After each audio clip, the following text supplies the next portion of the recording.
Hey everyone, today's video is going to be a foundation review. The foundation I am reviewing is the e.l.f. Acne Fighting Foundation, and I know I don't have acne, but I figure if I use a foundation that is semi-good for my skin, if that is even possible, it is, good to do a swap round with, change up my foundations and use one that has got good ingredients in it. So this one has salicylic acid, witch hazel, is it camphor? I don't know what that is, and tea tree and aloe. So it's got some really good ingredients in it. And the reason I wanted to try this, other than the fact I paid $10 for it off Beauty Joint, or $10 something off Beauty Joint, I watched iHeartMakeup92 trial this, and she does have acne, and she basically lost the plot because it was just so amazing, and watching her video was just like, oh my god, I need to try this. So yeah, I got it in the shade Buff. I wish I had got Porcelain, which is the lightest shade. I am not pasty, but I haven't been out in the sun this summer, so I guess you can call me pasty.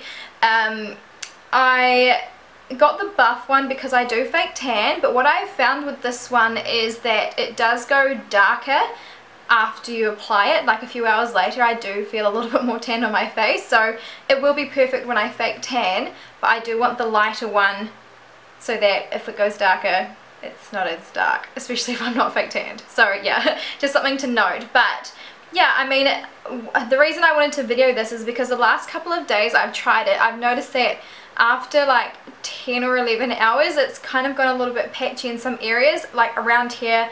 My forehead, I always lose foundation up here because I'm constantly like moving my hair out of my face, but like on my nose and like here I noticed that it was patchy and it had kind of faded. So I wanted to purposely apply a bit more foundation in those areas and properly set it and do my foundation, my makeup routine afterwards properly to see if I can work with this foundation.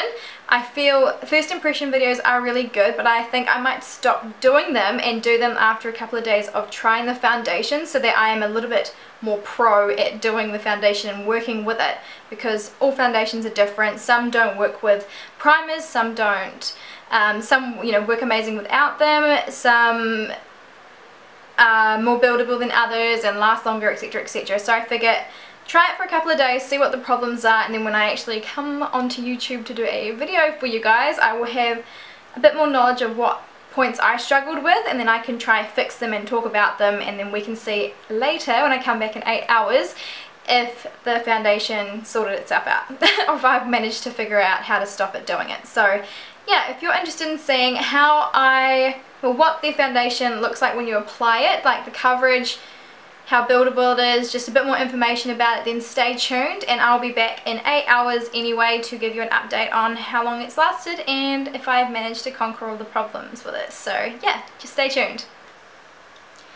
Okay, so when I look for a foundation, because I have freckles, I like to cover them. The reason I like to cover them is because they're so inconsistently scattered all over my face. There's some areas where they're quite condensed and some areas where there's like no freckles at all. So it's really inconsistent. So just to even out my skin tone, I do prefer a full coverage foundation. It has to last forever. And because I'm always like, I'm really bad for touching my face, I haven't yet trained myself not to touch my face. So because I do that, it has to be able to withstand that. So my favourite foundation is the L'Oreal Infallible, and that can withstand me touching my face throughout the day. So without further ado, I'm just going to get straight into this. So I'm going to put my hair off my face. Adjust my mirror. So I hope this is close enough. I don't know if that's close enough for you to see everything, but obviously I've got freckles and I'm pasty ass because I've not been in the sun this year. So I'm just going to bring the camera in a wee bit. Okay, so I'm going to use my Duo Fibre brush. It hasn't really got a name on this one, but it's by Juice Up. I will leave the link down below for these brushes. They are super cheap, and if you have a look at them, look super similar to a lot of other people's brushes out there, other companies' brushes. So yeah, these work really well. I'm not a freelancer makeup artist or anything like that, so I don't need amazing brushes. I only use them on my own face, or my sister's. So yeah. So for the e.l.f.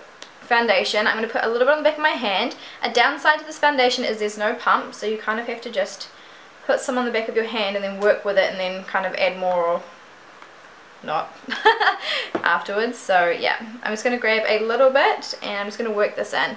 Now one thing I want you to notice, apart from the fact this is a little bit darker for me, is the coverage that I get like straight away from like 2 swipes. It is unreal. I might just zoom in for this. Okay, so I've got a bit on the back of my, off the back of my hand. I'm just going to blend this in. Like, oh my god, every single time I'm like, holy hell, it took like 3 swipes to pretty much cover my face.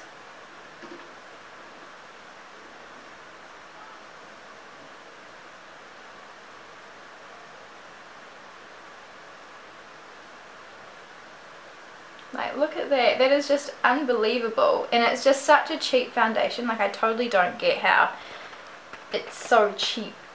And it just works amazingly. So I'm going to do half of my face just so you can see the comparison.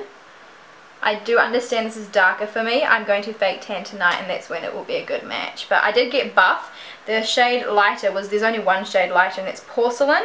And I am probably porcelain at the moment. But I think you'll find the shades of these are probably darker than what those shades would usually be with other foundations. So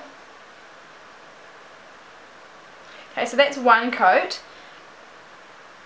and it is super amazing. I'm just going to do a bit more because I can see there is some freckles and stuff coming through, but it's evened out my skin tone so well. Like I'd be so comfortable going out like this and not putting on a full coverage, but to be true to myself and to the foundation, I do usually have those freckles covered, but I'm just so amazed by this. I think if I had a fake tan on my face, then I probably would be comfortable with just this, because the fake tan gets rid of my freckles on its own, because my freckles are like the shade of a fake tan. It's really weird, but yeah. So I'm just gonna put this on the areas that the last couple of days I've tried this foundation have gone a bit funny. So that was around here and on my nose.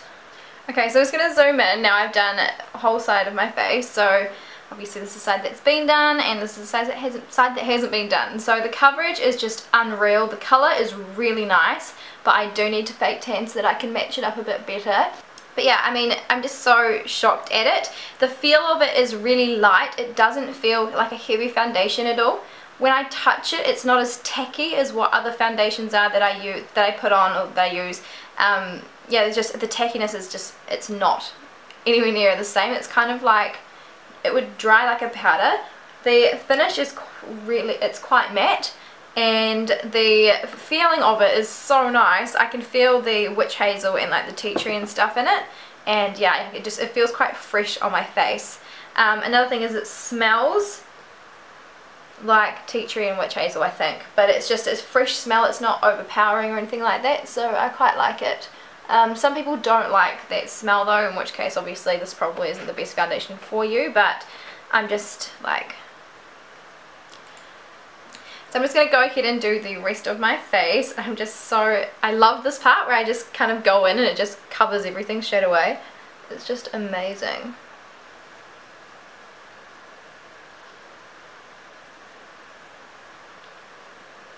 And I think that is pretty much done. Okay, so I've now finished my face. I have set it with my Australis Fresh and Flawless Pressed Powder, which is something I always do. So I'm going to go ahead and just finish off the rest of my makeup now, and I will be back in 8 hours with an update on how well this has lasted.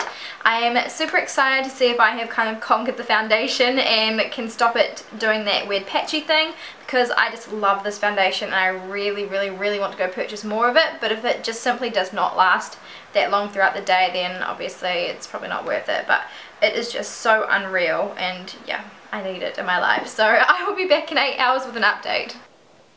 Hey guys, so it is it is 8:47, and yeah, sorry, my lighting is terrible. I rely on natural lighting for my videos, and I've got yellow light bulbs in this bedroom. When they blow, I put some white ones in, but it makes everything look super orange. My face looks orange, my hair looks yellow. The background is pretty yellow, so yeah, my bad. But it has been almost 9 hours that I've had this foundation on now, and good news is I have actually managed to stop that blotchiness happening. So I think what would have happened is, because it's quite hard, it's quite good coverage when you apply the foundation, so because it was quite hard for me to tell what areas I had put extra foundation on or layered it up, I think maybe the areas that were a bit bare at the end of the day the other day. I think that was probably because I hadn't doubled up or built up the foundation like I had the rest of my face. So yeah, it hasn't happened today, so I'll just zoom in so you can see. So you can see it is pretty much exactly the same as, got some brush on my face, how it was this morning when I did the foundation. I have covered it or set it with my Australis Fresh and Flawless powder, and I've obviously done my makeup and stuff, but it hasn't really gone off my forehead like it usually would. It's stayed really well like under the eyes, and there's a little bit of like creasing, but it's not too bad. My nose, it hasn't come off my nose like it usually does. I mean, it's not perfect on my nose like it was when I put it on this morning, but it's definitely not as bad as, like, it's not off. It's super late at night, like I would never wear foundation this long, so for it to be this good this late at night, I am really impressed. So yeah, the key is obviously just to make sure you have your foundation even. I was sweating today and it was not very nice, so it has actually been really put to the test. And yeah, I mean, I did notice when I sweat that it was like white, but I just dabbed it with a tissue and it came off fine. So yeah, there was no problems with sweating in this foundation. So yeah, I'm gonna go because this lighting is so bad. So yeah, I hope this I hope this review was helpful. If you've got any questions, leave them down below. Please subscribe and don't forget to give this video a thumbs up if you liked it. And yeah, I will see you next time. Thank you very much for watching.